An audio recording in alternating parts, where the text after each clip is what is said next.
Hi, I'm Coach Pittman with UTSA Soccer, and you're listening to Meet Nation. Hey guys, welcome to the Meet Nation Mailbag. Apologies for the delay. These questions are from October 15th. We're going to try to get on top of that moving forward, but we appreciate all the feedback you guys have given us, and we're just going to go through and try to do our best to answer your questions as fans and former students. The first question we had was from Thomas Whitney, and he asks, how do we find ways to keep our coordinators from getting poached by bigger schools? Examples being signed to Oregon and Golding to Bama. And I guess, Christian, I'll let you start off with this one. What are your thoughts? Well, thanks for your question. Sorry it took so long. Yes, we are definitely going to get these mailbags out a lot more on the weekly basis now. Now you can see that we're having a Wednesday episode. But how do you get ways to stop coordinators? Honestly, you don't. And I don't think you want to. Yes, I know that you want to keep your same coordinators and stay put, but if you are getting those Power 5 offers coming down to try and reach for Steins, to try and reach for Goldings, that means you're doing something right. So unfortunately, the answer is you have to pay them more. And I'm not sure if we have that budget right now. If we become a Power 5 conference, a Power 5 school in a conference, then that changes. If we get certain votes to be approved, it changes. If we get more donations and boosters, it changes. But right now, we're just not in that situation. Doesn't mean it can't happen in the future, but where we sit right now, with our offense coordinator, our defense coordinator, I don't think that's a bad thing. I think that's only showing that the coach trailer tree is something that's worth going to get, and that's only going to help this program grow even more. So I know it's not probably the question or the answer you're looking for, but big picture, it's not a bad thing. It's not a bad thing at all. Look, when our players go to the NFL, that makes us a more desirable spot for high schoolers and transfer people to want to come here because they know that we're improving our record on sending people up to that next level. When our coordinators are regularly going and finding success at larger schools, then we know that we can get those next up and comers to come to our school on the same promise. It's only going to help the talent that continues to come in and replace these coordinators as they leave. Yeah, and I completely agree with you guys. I mean, I think, one of the things to keep in perspective, especially you brought up Will Stein, Thomas, and a guy like Stein, he's going to be a head coach. Christian has talked about this. I've talked about this. Caleb has talked about this. He's going to be a head coach of some school within the next 3 to 5 years, and 5 years is probably pushing it. And so even though he's in Oregon right now and Oregon can afford him, unless Oregon is ready to pull up their budget and really make some cuts, he's probably not going to be a head coach of Oregon. And so he's probably going to end up leaving them too to go to some place where he can head coach. And so the coordinators that UTSA has been receiving have been really, really high quality. And that's, it can be painful, obviously, when they leave. But I don't think there's really any school that can keep a guy like Stein in their staff unless they're willing to open up that head coaching position eventually. And I think ultimately, as long as we're not losing trailer, as long as we're not losing, our keystone there, I think we'll be in a good place. Obviously, there's definitely a lot of room for increasing salaries.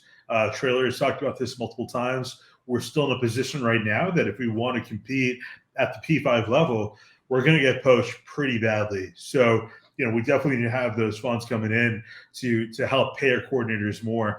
But if we can definitely create an environment where up-and-coming coordinators and coaches view UTSA as sort of that conduit to go to becoming a head coach or to reaching that top level, I'm all for it. It's a heck of a lot better than being a no-name school where you're just kind of having these washed-out coordinators who have never really performed well come in. And so I think the really key focus should be on keeping trailer, making sure that we have that pillar there, trying to create an infrastructure where as long as these are not, coordinators are asking for ridiculous salaries, we're able to compensate them appropriately. And then if you have those really exceptional coordinators and coaches like Stein who come in, we're able to help facilitate them, help our team grow and exceed to the next level. And then if they leave, that's just an extra badge, on the UTSA resume.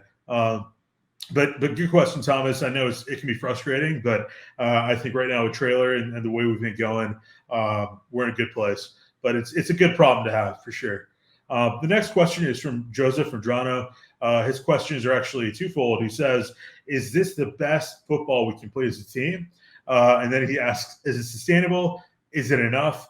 And then the second question is Devin McEwen the real deal? And Christian, again, I'll let you lead with this one. With the way UTSA has played this season, is this the best you think we can play, or do you think there's room for improvement? We're getting there, but no, it's not the best we've ever played. We're seeing pick sixes still happen. We're seeing up and down defensive play, but we're getting there. We're a lot closer than we were at the Army game, than we were compared to when we played FAU or UAB. Yes, I think we're getting there, but no, we're not. We're not even close. I think we are still there's still some ways that we can improve in the running game, even though that it was pretty good in this past game. I think we can still improve there. Obviously, there are some decisions with the turnovers that have occurred, the pick sixes that have occurred the last 2 weeks. And then moving back to defensive side, yeah, they're not 100% there yet. And then if you want to add to the whole triangle, special teams wasn't completely on point in the last week as well, had a missed field goal. So do I think that we're on the right trajectory?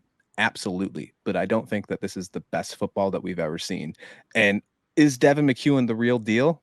Absolutely. I think he's the real deal. And I'm not even going to say this with a bias, but he's a true freshman. And there are still some things that I'm seeing on the field that are raw from this guy. He's already doing some things that are projecting him to be the potential and probable wide receiver one. Hopefully, if we keep him and he doesn't get poached anywhere else in next season. I think Devin McEwen's the real deal. I think we're going to see him become a type of player. It's not going to be the same kind of Cephas or JT Clark kind of player because he's a little smaller, but I think we're going to see him in the middle of the field doing some really impressive stuff, not only the rest of this season, but seasons to come as well. I think right now it's a rough start. If you asked even the average UTSA fan, I think preseason, most of them would have said, okay, lost to Tennessee, we beat Houston, we beat Army, we come into this season, with a 1-loss record. And obviously coming in with 3 losses is not something that any of us had hoped for. But I think as we've seen the season progress, we've got progressively better and better. We've covered up a lot of our holes. Thank God we've had Frank Harris stay healthy, come back in. And we've seen a lot of promise with a lot of our backups that have come in, particularly in the QB position, right? And so a lot of bright sides as far as sustainability goes. I think because of a lot of the things that happened, the early injuries, especially with Frank leaving, right, that QB position was one that we had a lot of question marks over. But I think now going to next season, there's a lot more confidence that, hey, we've got backups that are capable, and we've got a receiving and running back room that are more than capable of continuing the success we're seeing. And so is it enough? Hey, man, like Tulane, obviously they're ranked right now. I would say SMU is probably a little bit better. And so I think of the games that we have currently on our schedule, we're favored in all of them except for maybe Tulane. And I would argue that if we continue to progress the way we've been progressing game after game, Tulane shouldn't be a big issue. And I think, SMU is really going to be the biggest hurdle if we meet them in the championship. But yeah, good question. I definitely can feel your anxiety. We've been spoiled as UTSA fans over the past 2 seasons. I mean, to be back-to-back championships, to be back-to-back ranked as a 10-year program is something that I don't know what the records are, but I would bet that probably nobody else can say. And so that's just some context to probably keep in mind. But I think we're in a good trajectory. And I think if we can win the championship this year and win a bowl game, we'll have done better this year than we would have in the previous few years. But great question, Joseph. Thanks for coming in. Robbie Ruse Jr. asks, will JT Clark redshirt not come back but pursue a draft, or do you think he'll come back before the end of the season? And Caleb, I'll let you lead with this one. What are your thoughts on JT Clark? I know there have been a lot of question marks floating around. He still hasn't really come back in. How do you see this panning out? With a medical red shirt. I mean, he hasn't played in enough games. There's there's not enough tape this season to really wow NFL scouts to want to take a chance on a guy coming off a major injury. So take that medical red shirt, get even better over the offseason, and wow us next year. There you go. I can't wait to see him on the field whenever that is, because we know what we have from JT Clark. We've seen it in years past. And this is all assumption here, but yeah, I do think we're going to see a redshirt. I don't think we're going to see him pursue the draft this year. I think he understands what kind of, position he's in because of the injury. He's going to have to give himself a prove it, kind of deal himself and some good looks into the NFL, unless we see him go into one of those spring leagues. But I just don't see that happening. I think he knows he's in a good position here at UTSA. Unfortunately, I don't think we're going to see him come back at the end of this season, because there's a lot of great receivers that Frank Harris and UTSA has right now.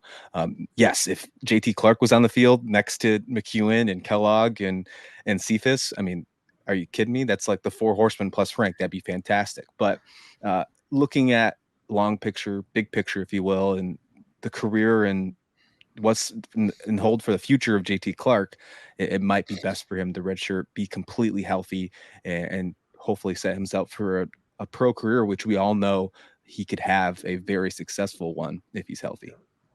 Yeah, completely agree. I think JT Clark is certainly a Sunday player, and big credit to the staff right now, especially the trailer.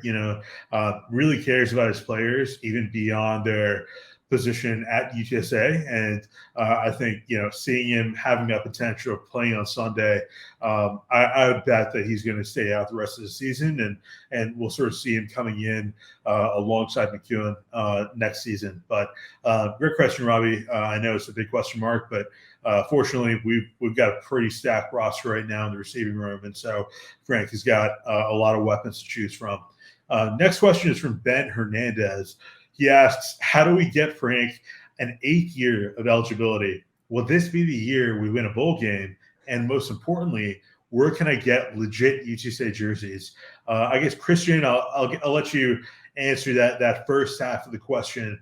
How do we get Frank Harris an 8th year of eligibility? I'm assuming and hoping that no NCAA officials are listening to this podcast. We're not affiliated with UTSA at all, so anything we say is off the record. But Christian, what are your thoughts? There's a waiver for everything, right? No, honestly, I think if you had to give him an 8th year of eligibility, you might also want to give him a sequel of the Terminator, because that guy is being put together piece by piece right now, or change his name to John Connor on the back of his uniform. I'm not really quite sure what you'd want to do, but I mean, come on, let Frank just go play bird shooting in his backyard and let him ride out in the sunset. He's been doing so much for this program. Don't make him have to do an 8th year. I don't think we're going to be able to see an 8th year out of Frank Harris, although that would be completely wild. I think there is a tight end for Miami who is playing in his 8th year, if I remember correctly. I think he had 2 medical red shirts. I think that's how he did it, plus the COVID year. So he's a super duper senior, if you will. He better have a doctorate degree if that's the case. But I don't see that happening for Frank Harris. And then I will add a little caveat, but I'm going to let Caleb take the rest of it. Will we win a bowl game this year? Absolutely. Caleb, what's your thoughts on the rest of this question? As far as UTSA jerseys, I mean, the only place I've seen legit ones are the bookstore. You can also order them online, but you're certainly not going to find them at Academy, Dick's Sporting Goods, any other spot. It's going to be straight up through the bookstore or through their online store.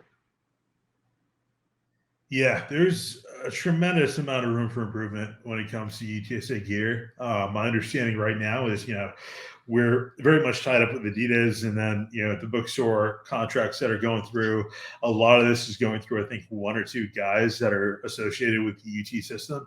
And so obviously when you've got schools like, UT right now, the way they're performing, UTSA unfortunately is not super high in the pecking order. And I'm hoping that's something that we can kind of figure out and alleviate.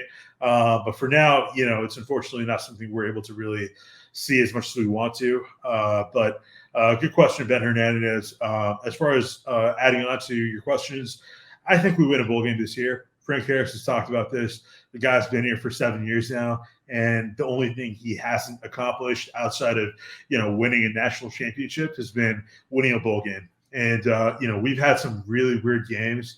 The last bowl game, obviously, we had Stein leave before the bowl game happens. And then we had a multitude of injuries that happened beforehand and players that weren't playing. And so I think if we're able to stay healthy, everyone's on board, I think we can compete with anyone in our bowl game. And so if I was a betting man, I would bet for UTSA to win the bowl game. But great question, Ben. Just want to take a brief second to talk about the Runners Rising Project here at UTSA. Join the Runners Rising Project in providing NIL opportunities for student athletes. Together, we can shape UTSA's athletic legacy. Rise with us and donate today at runnersrisingproject.org. My name's Aaliyah Giroux. I'm on the volleyball team here at UTSA, and you're listening to Meet Meet Nation. The next question is from Derek Shelley, and he asks, Harris seems to be the key to driving the offense. If he isn't on the field, can UTSA put up enough points to win? And Christian, I'll let you lead on this. What are your thoughts? We saw all three quarterbacks this season play, and we saw him more at the earlier part of the season, obviously with the Tennessee game, and then the injuries to Frank earlier in the season when Eddie came in, and then Owen coming in the Tennessee game. And if you would have asked me that question then, even though I did have some faith in what we saw from McCown, I would say no, because I wasn't satisfied with the offensive play calling. I really wasn't. And I'm not sure who to point the finger at, if it is the offensive coordinator, if it's anything lower or higher. I'm really not sure. But that has changed in conference play. And the play calling has improved drastically. And some of that does come to having a healthy Frank Harris and knowing what you have from him. But I also think that that will correlate and that will move on to whoever the quarterback is next year. Right now, that is projected to be Owen McCown. Who knows what happens in the transfer portal? We're in a crazy world of college football right now. But do I think that they can put up enough points to win with another quarterback other than Frank Harris? If you're telling that in the situation right now today, I think you're obviously your points, your chances are extremely diminished because you don't have a quarterback who is completely prepped and ready to play as the QB1 on this coming Saturday. But if you have a complete offseason of a new guy in a system and you use this new play calling that they have shown in this last conference play, I absolutely think that they can put enough points up and even maybe better, because you're talking about a younger quarterback who doesn't have any restrictions like unfortunately Frank Harris has right now going into a game. So if you have a guy like McCown having a full off season with this new offensive play calling that we have, I absolutely do think they can put up a lot of points on the board.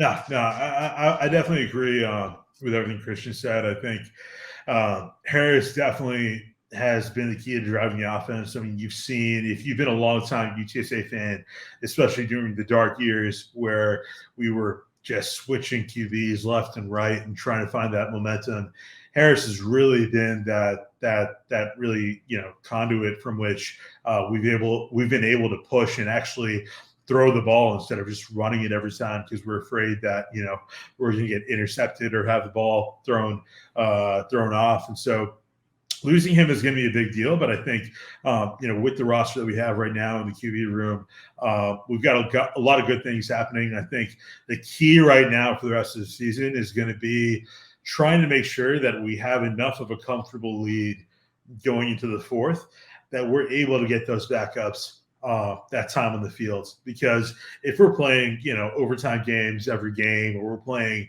one possession games down to the clock, that's going to be really rough on that transition. And so, if we can kind of space that out a bit, we have a much better chance as we go into next season. But great question, Derek. And then final question is from Landon Nail, and apologize if I'm pronouncing your name wrong, but he asked, what are UTSA plans for marketing to increase ticket sales and attendance? And Caleb, I'll let you handle this one to begin with. What are your thoughts? What does UTSA need to do to increase our ticket sales and attendance? I think we're at that point right now where they're, I don't want to say running out of options. There's certainly a lot more that they could be doing. some of the simplest stuff is just continue to win. Continue to win, and especially getting those marquee wins. So this year, I think attendance looks a lot better if our only loss to this point is Tennessee. If we came out of the Houston game with a win, if we took care of business against Army, and we're sitting at one loss right now, we're probably ranked up there with Tulane and getting national exposure on ESPN, getting McAfee to say "meep meep" on game day again and again. Those pay off huge for getting butts in seats. So does just winning out. The more likely that we get to being a conference championship contender, the more people will come. The average student might not recognize Rice football. They might not recognize ECU. They might not know about Tulane as far as your just really casual UTSA fan. But they do recognize what a conference championship game is, and when all their friends are saying that they're going to go or they're watching that, it all comes with winning. Definitely 100%. Yeah. Christian, go ahead. I'm with you. I'm with you on that. Performance is the number one marketing ability when it comes to college athletics, period. But there is a marketing department, and the marketing department didn't do too well on this recent athletic vote we just had. I mean, when it comes to university and things, that just wasn't as good. I think we can all agree on that it just wasn't as good as it should have been. So there are some improvements. There's no doubt about it with finding a way to increase sales, attendance.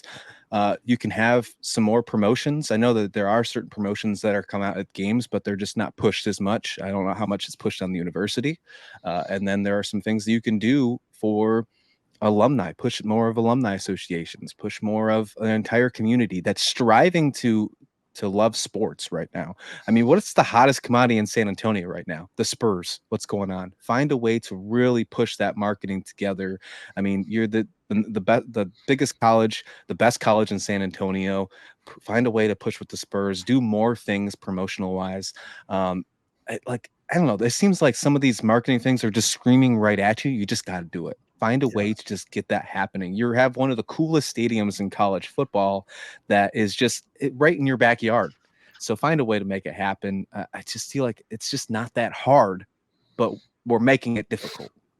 Yeah. I think you just named the easiest part of this. Let's fourth quarter, when we get everything going and get the rowdy cart out there, put Wimby on it. Announce we're getting Wimby to the game. Yeah. I think like they found a way to get Wimby at the game, and even if it was just him waving at halftime, like they had some of the other Spurs guys do at the UAB game, if they just promoted that for 3 days ahead of time, you would probably have attendance records that would be close to the Texas State game. Yeah, I mean, I think I work in marketing as my day job, and the thing with marketing is it's twofold, right? So first of all, you can never put lipstick on a pig. So if your team is doing poorly, if you're like, a one-win team and you're toward the middle of the season, you're going to have issues. It doesn't matter really who you are, unless you're maybe like a legacy program like Texas or Alabama or Georgia. You're just not going to have those people who are so invested in your team that they're going to show up even though you're that bad. So UTSA right now, we're unfortunately in a position where we've had two sort of miracle, quote unquote, seasons the past 2 seasons. And so right now, especially with that Army loss in the Dome, the casual fan is looking at us like, okay, they're kind of underperforming, even though technically on paper, we should be a better team than we were the previous seasons. Right. And so I think as long as we can continue to keep winning and start getting more of that national exposure, that'll definitely help. Because it's a very, very complex nut to crack, and it's something that a lot of coaches have done. Coker tried doing it when he came in, and I mean, I think just a glimpse is the potential of what San Antonio and UTSA offers is just the fact that UTSA, their inaugural game, we had almost 60,000 people in the dome for our inaugural game against, I think it was Northwest, some random Northwestern state or something, like just a random, no-name team. And it just shows you the potential that's there if you're able to get all these things aligned. But it's not easy. You've got to have one side which you're performing really well in the field, you're winning, you're getting at national attention.